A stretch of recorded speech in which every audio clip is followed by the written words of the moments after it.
I know the smell. What's up? Jesus. The story begins not in a dark alley or a dangerous neighborhood, but under the bright, fluorescent lights of a Home Depot in Las Vegas, Nevada. It was here, amidst the aisles of lumber and paint, that two lives intersected with catastrophic consequences. Monique Gilbertson, a 68-year-old woman, lived a quiet and independent life in the northeast part of the city. Like many seniors living alone, she valued her autonomy, but occasionally found the upkeep of a home to be a heavy burden to bear solo. She was known to her neighbors as a kind soul, a woman who loved her dogs and kept to herself, but who possessed a generosity that would ultimately be weaponized against her. She wasn't looking for trouble that day. She was simply looking for a little help around the house, a decision that thousands of homeowners make every single day without incident. It was in this mundane setting that she met Daniel Rous, a 37-year-old man who presented himself as someone down on his luck, but willing to work. The dynamic is a familiar one in the world of true crime, the predator spotting the empathetic target. Daniel wasn't alone. He had a partner, Gina Lopez, and the two were looking for a place to stay. Monique, perhaps seeing an opportunity to solve her home repair issues while simultaneously doing a good deed for a young couple, made an offer. She proposed a barter system. She would provide them with a roof over their heads in her Las Vegas home, and in exchange, Daniel would assist with the necessary chores and maintenance. It seemed like a symbiotic relationship, a classic win-win arrangement that relied heavily on mutual trust and the social contract of gratitude. However, the psychology of inviting a stranger into one's sanctuary is fraught with peril. By opening her front door to Daniel and Gina, Monique was unknowingly dismantling the physical barriers that kept her safe. The transition from stranger to roommate is intimate and immediate. Suddenly, these people had access to her schedule, her habits, her valuables, and her vulnerabilities.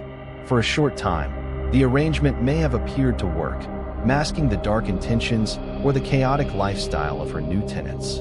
But as is often the case with individuals who drift and grift, the mask of the helpful handyman began to slip. The help stopped, but the occupation of her space did not.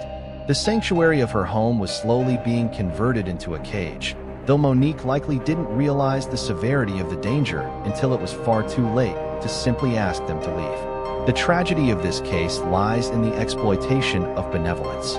Monique Gilbertson represents a segment of the population that still believes in the inherent goodness of people, that if you offer a hand, people won't bite it. But Daniel Rous represented a different archetype, the parasitic personality who views kindness not as a gift, but as a weakness to be exploited.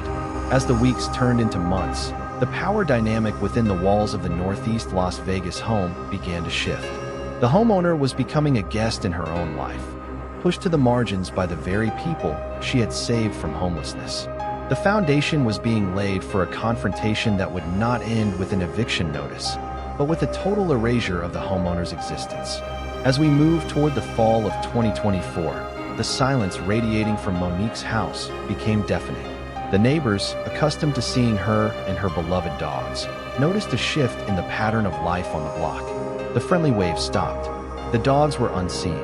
The only activity at the residence came from the two people who weren't supposed to be there permanently. The Home Depot arrangement had curdled into something sinister.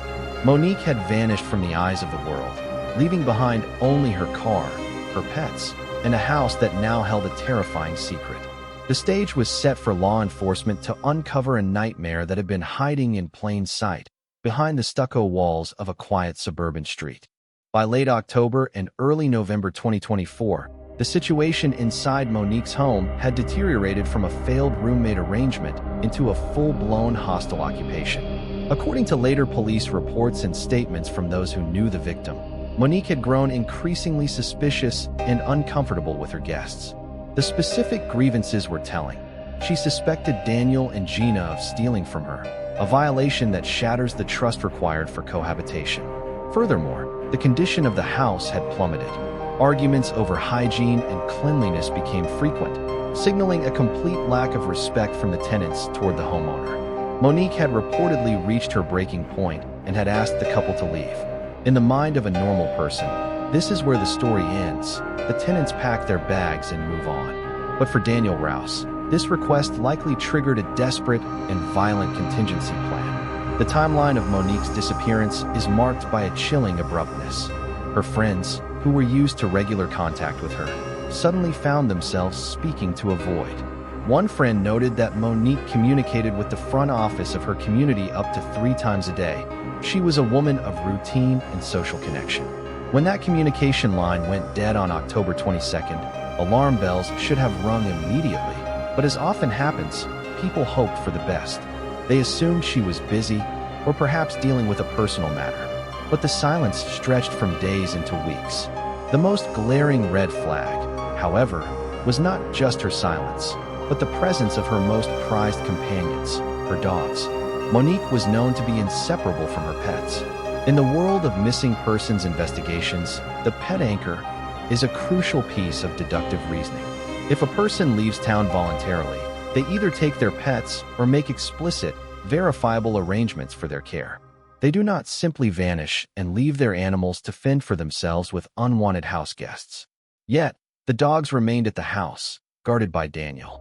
To the outside world, the house looked occupied, but the soul of the home was missing. The blinds were drawn, the routine was broken, and the only person answering the door was the man who had been asked to leave weeks prior. As the locksmith was unlocking the door to let officers into the house, Daniel rushed to the entrance in a panic, trying to stop them from going in. Yeah, what's going on? Yeah, we've been knocking. I rent this place. What's your name? My name's Jaslyn. Where's Monique at? Monique is I'm house sitting right now. She left town for a while. Where is she? No, she didn't. Where is she? No, she really did. I swear. Yeah, where is she? I mean, Her car's here. I know her car's here. She has me house sitting. I have I got my rent receipt. You're not supposed to be here. Come outside. Huh? Come outside. She doesn't have anyone here. No, Okay, I have rent receipts right here actually. Hey, come outside. Well, I'm let's not coming talk. outside right now. I have paperwork that I'm supposed to be here. Like, you know what I mean? And like, Yeah, you need to come outside and show us that paperwork. How do you contact Monique? I call her usually on her cell phone, but she called me yesterday from her like friend's cell phone because she said her cell phone got lost, so she had put a pause on her cell phone. You know what I mean? But yeah, I usually call her. She usually calls me on her cell phone. I talk to her every couple days. I'm watching the dogs right now and watching the birds. Yeah. So from the front office, she doesn't go anywhere without her dogs. Yeah, I know. I've been saying that's what she had. She had an emergency. She had to go to her brother in the East Coast. So, you know what I mean? Like she's not here right now. What do you want me to do about it? Okay. Do you have a phone number we can contact her on? I mean, like I usually call her on her 505. Okay, but what number did you get a phone call for? I'd have to look at my. I already called that number that you call her on. Okay, yeah, well, I mean, I don't call her. She calls me generally every couple days. But like, Outside, I've been here since September. Okay, that's great. Come outside. You know what I mean? Huh? Come outside. Well, no, because I don't trust you guys. I don't really trust the situation right now. You know? You need to step outside right now. Well, what have I done wrong? Okay, I am here to check the welfare because we have concern for the safety of the lady who lives here. Okay. That is not you. You need to step out so I can check the welfare in this house. Okay, well, Step out right now. I'm a resident here, though. It doesn't matter. Step out right now. Is there anybody else inside with you? Yeah, like my wife is here as well. Okay, you and her need to step out. Come outside. Come outside. Come outside. Just step outside right now. I've- Step out of that door. Like, outside and talk. I've been here since September. Okay, that's great. Come outside. Yeah. Come outside. You need to step outside right now. You need to step out so I can check the welfare in this house. Okay, well- Step out right now. You and her need to step out. Okay, well, like, what are we doing wrong? You're not doing anything wrong other than you are not obeying lawful commands from police officers to step outside. Listen, we're just trying to get in touch with Monique because we came here to check her safety because no one's heard from her. I mean, it's September. I'm pretty sure she told front office. No, she didn't. We just talked to the front office. Front office contacts her, they say, like 3 times a day. And she's always in contact with the front office. She never mentioned anyone else being here. Okay? We've been trying to get in touch with her. Her car's here. No one's heard from her. She doesn't answer the phone. I mean, it wasn't like a normal thing for her to do. You know, she just kind of took off. And that's why she has me house sitting. I mean, I just started renting from her a couple months ago. You know what I mean? And then like it was unexpected. She just said she got to go like to see her brother and like take her some paperwork and go over there. And that was pretty much it. She said she'd be back soon. Where's her brother live? The East Coast. Yeah, where? Okay. I'm not sure exactly. I mean, you know, I've known her for a few months, but I don't know like really good. You know. So you have you have no way of contacting her. I mean, I usually have her cell phone number. Like I said, her cell phone's on pause right now. Already have her cell phone. It's fine. Let's step out. Okay, well, let me go like let my wife know what's going on.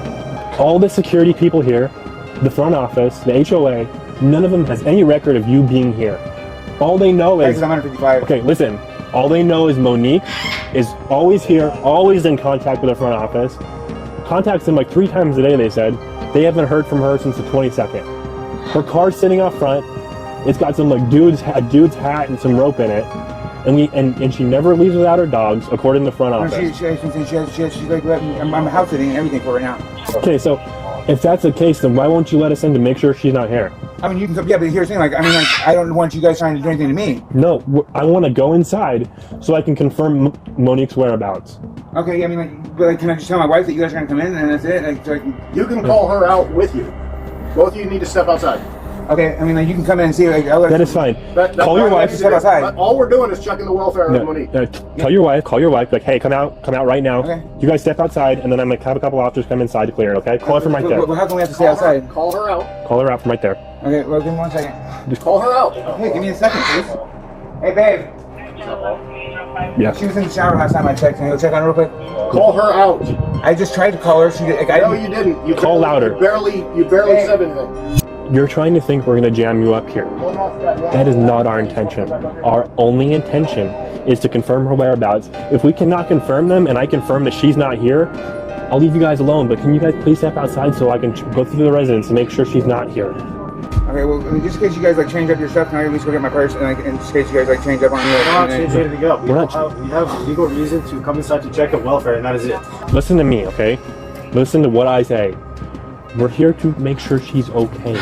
We're not trying to jam you up. The more you cooperate, the easier it's going to be for us, and the quicker we can be done with this. Okay? I'm just nervous now because the guy told me, like, and I'm like, don't worry about what he said. Can you please step outside? We're not going to put you in handcuffs. We're just going to have you sit out here and try and give us some information so we can get a better understanding of where Monique is and why she's all of a sudden gone missing. You think we're here because we care about you. I don't care about you. I care about Monique and trying to get a hold of Monique. It's weird that you are being very defensive about this. No, I'm just scared because I understand. Because you've been threatened. You're my partner right now. I understand. My partner didn't threaten you. It's weird that you're being defensive about this. That is suspicious. Because normal people open the door and they just go. As soon as Daniel and his wife finally stepped out of the house, armed officers moved in immediately. Friction inside the house prior to the silence paints a disturbing picture of elder abuse and intimidation. We can infer that Monique was living in a state of siege within her own walls. The realization that the people you live with are stealing from you creates an environment of constant, low-level terror. You sleep with one eye open.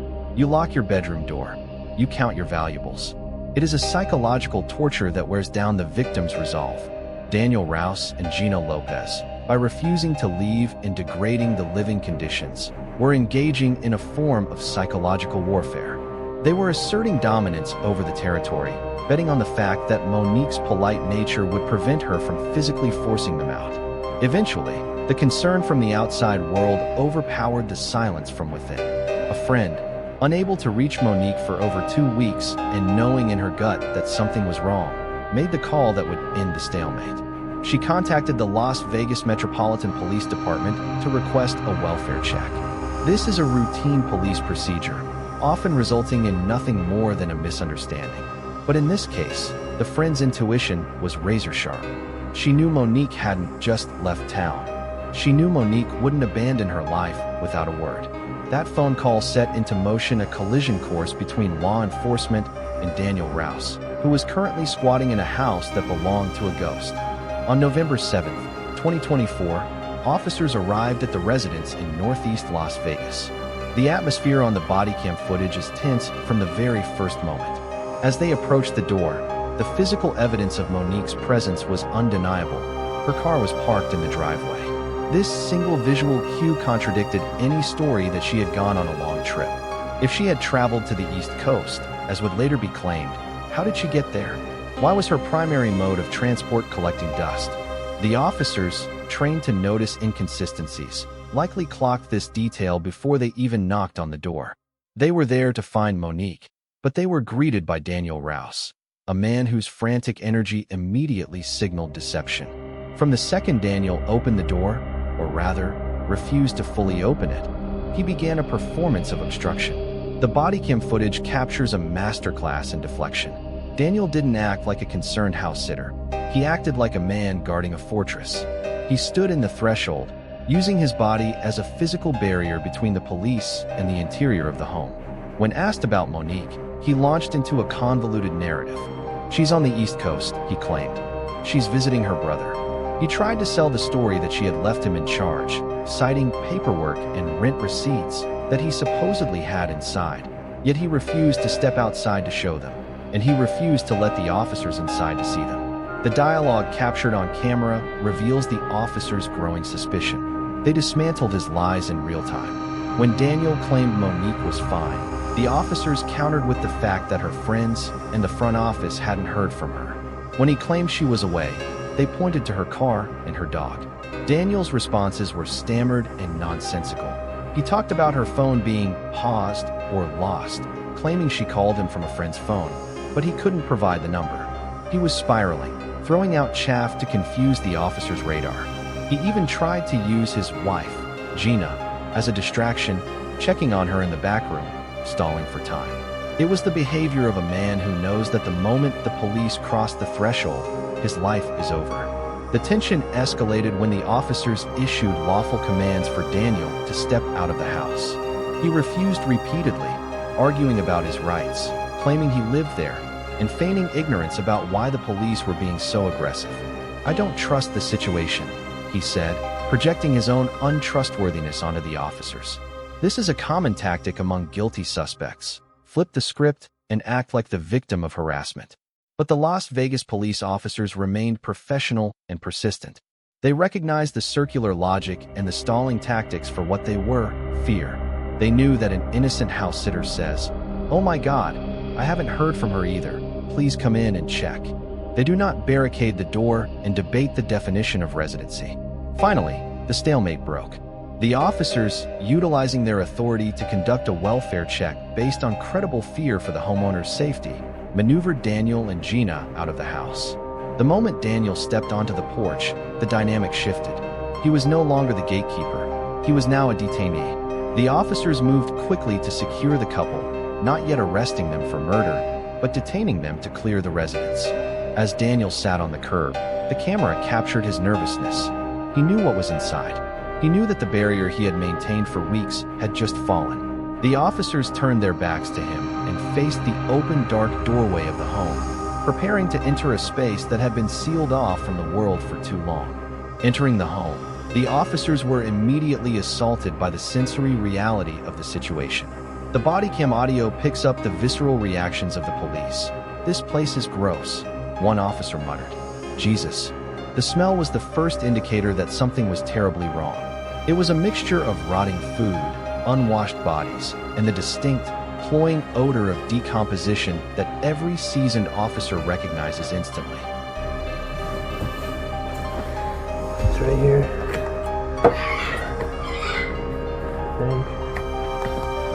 Once again, an Allen key. Of course he is. I know this smell. What's that? Oh, mother. My heart's racing right now. Mine too. I don't want to see. Give me a second. Oh, still. Oh. There's something in there. Keep it down because he's like well.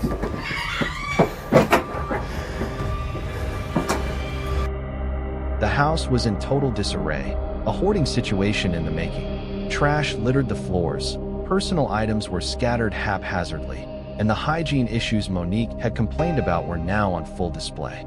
This wasn't just a messy house. It was a chaotic environment that reflected the frantic, drug-fueled mindset of its occupants. The officers moved tactically through the home, clearing it room by room with their weapons drawn. "Police department. Anybody here?"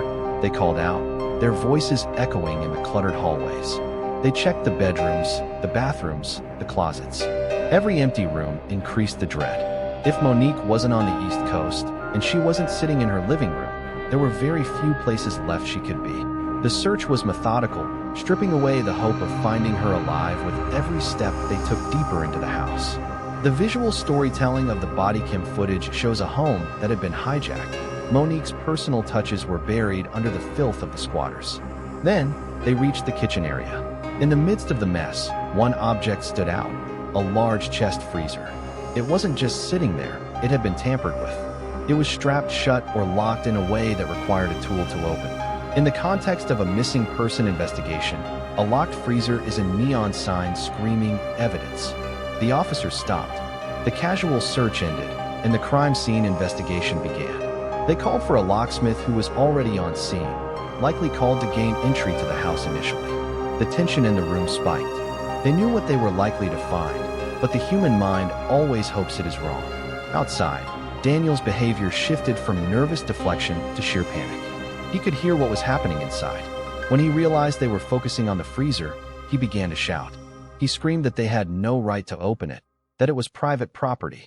His protestations were the final confirmation the officers needed. Innocent people do not scream about constitutional rights regarding a deep freezer during a missing person check. His outburst wasn't a legal defense. It was a confession of guilt screaming through the cracks of his composure. He was desperate to keep that lid closed, because as long as it was closed, Monique was just missing. Once it opened, she was murdered. The locksmith worked on the lock. "I think it's an Allen key," someone noted. The metal clicked. The officers, steeling themselves for the trauma they were about to witness, lifted the heavy lid. The smell that escaped was confirmation enough. Inside, tucked away in the cold dark, was the body of Monique Gilbertson. She had been discarded like refuse in her own home, hidden beneath the very appliance she likely used to store food for herself and her dogs. The discovery turned the welfare check into a homicide investigation instantly. The house was now a crime scene, and the man sitting on the curb was no longer a tenant. He was a monster. With the discovery of the body, the handcuffs went on. Daniel Rous and Gina Lopez were arrested and transported to the station. In the interrogation room, the prisoner's dilemma began to play out. Separated from each other, the couple's unity fractured. Daniel, perhaps realizing the futility of denying Monique's death, attempted to control the narrative one last time. He spun a story that is all too common in accidental death cover-ups. He claimed he came home and found Monique unresponsive. He told detectives that she had overdosed on her own, surrounded by drug paraphernalia. He claimed he panicked, fearing that because of his own criminal history or drug use, the police would blame him. So, in a moment of bad judgment, he decided to hide the body in the freezer rather than call 911. It was a convenient lie. It admitted to the crime of concealing a body, a lesser charge, while denying the charge of murder. He tried to paint Monique as a drug user and himself as a scared, foolish man who made a mistake. But modern forensics is a relentless truth-teller. The autopsy was conducted, and the toxicology report came back with numbers that shattered Daniel's story. Monique didn't just have drugs in her system. She had over 200 times the lethal dose of fentanyl. This was not a recreational slip-up or an accidental overdose by an elderly woman. This was a massive, weaponized administration of a chemical agent. The science proved that she had been poisoned with such a high quantity that death would have been rapid and inevitable. The pressure mounted on Gina Lopez.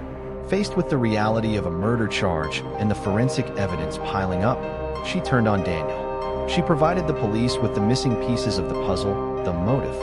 She revealed that the friction in the house was real and that Monique had indeed asked them to leave. But instead of packing their bags, Daniel had hatched a plan. According to Gina, Daniel decided that if Monique were dead, they could stay. He allegedly injected Monique with the fatal dose of fentanyl specifically to kill her and take possession of the residence. It was a murder committed for the most banal and evil of reasons, squatters' rights. This revelation transformed the case from a suspicious death to a calculated, first-degree murder. It wasn't a panic, it was a purge. Daniel saw Monique not as a human being, but as an obstacle to his comfort. The use of fentanyl is particularly chilling. It is a quiet weapon, one that mimics natural death or accidental overdose, often used by killers who hope to avoid the violence of a gun or a knife. But the sheer volume of the drug used betrayed the intent. He wanted to make absolutely sure she never woke up to tell the police to evict them. The betrayal was total. Monique had met Daniel at a hardware store, a place of building and fixing. She had brought him into her home to help him. In return, he had poisoned her, shoved her into a freezer, and then lived in her house, watching her television and ignoring her dogs, while her body lay frozen just a few feet away. Gina's testimony, combined with the forensic evidence, locked the case tight. The panic defense evaporated, replaced by the cold, hard reality of predatory homicide. As of early 2026, the wheels of justice are slowly turning for Daniel Rous and Gina Lopez. Daniel has been charged with open murder, elder abuse resulting in death, and a litany of drug-related offenses. Gina faces charges related to burglary and harboring, complicit in the nightmare that unfolded. The prosecutors are armed with a mountain of evidence. The bodycam footage of Daniel's lies, the toxicology report proving the impossible dosage of fentanyl, and the testimony of his own partner. The trial is set for October 2025, a date that feels agonizingly distant for the friends and family of Monique Gilbertson, who are left to grieve a woman who died because she tried to be kind. The legal proceedings will likely focus on the specific intent to kill. Daniel's defense may try to cling to the overdose theory, perhaps arguing that Monique was a willing participant in drug use, but the sheer volume of fentanyl makes that a nearly impossible hill to climb. The prosecutors will paint a picture of a man who was desperate to maintain a free lifestyle and willing to extinguish a life to keep it. The elder abuse charge is particularly significant. It highlights the vulnerability of Monique and the power imbalance that Daniel exploited. It frames the crime not just as a murder, but as a violation of the social contract to protect our elders. This case serves as a grim cautionary tale for the modern era. It highlights the dangers of the informal economy, picking up help at a store, bypassing background checks, and relying on gut instinct. It also shines a light on the terrifying reality of squatters' rights disputes, where removing a dangerous person from a home can sometimes be more difficult than inviting them in. But more than that, it is a story about the weaponization of fentanyl. The drug has become so potent and so prevalent that it is now being used as a murder weapon, a quiet killer that perpetrators hope will look like an accident. For the community of Northeast Las Vegas, the house stands as a somber monument to the tragedy. The dogs have been rehomed, the locks have been changed, and the mess has been cleaned up, but the memory of what happened in that kitchen remains. Monique Gilbertson's legacy should be one of kindness. She was a woman who wanted to help, but her death serves as a reminder that empathy must be tempered with caution. The predator doesn't always look like a monster. Sometimes, he looks like a guy at Home Depot who just needs a place to stay. Daniel Rous sits in a cell today, no longer the master of the house. He thought he could erase Monique and take her place. He thought he could outsmart the police with a house-sitting story. But he forgot that the truth has a way of thawing out, no matter how deep you bury it or how cold you keep it. The freezer is open, the story is told, and the tenant who refused to leave has finally been evicted. This time, to a prison cell where the door's locked from the outside.